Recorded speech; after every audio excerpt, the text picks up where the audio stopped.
Una hian pitoli tui lo chhuah dan kan thlirin ngai thla ho dawn ani lai kor khi tui luang ri her chu pitoli tui an ti khani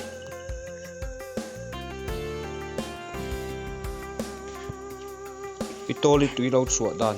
tuna hian pitoli tui an ti tak lo chhuah dan oi fel takin kan soin kan thlir ho dawn ani pitoli hi Rorehlova Fanai chuan lal Nupui ani a Rorehlova Fanai khong lunga omlain adam lova hi mai dona a in hriat awangin a thi na hmun tura a lo hriat lok to lung chuan lama chho a du ta a hrisel na te a that lo awangin mania han kal thei zia zang ani to lova tangwal tlom ngai hoin in zon chho ani chuan khong lunga tangin in chang ron kain an ron chho zela lung chuan atanga kilometer hi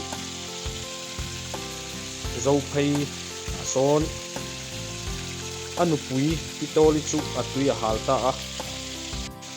tangwal ho hena chuan tui zon sak turin angena chuan tangwal ho chuan tlom ngain lai che vela chuan tui a lom ni ti in an han zong kwal ta a chuan kong atanga chak do mai a la lo te a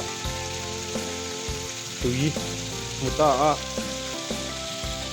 pitoli inatan tui tun phala pitoli inatana tui chu zong ani wangin pitoli tui inan vota a roin khreng hian tui hi ala oma mu thein ala omani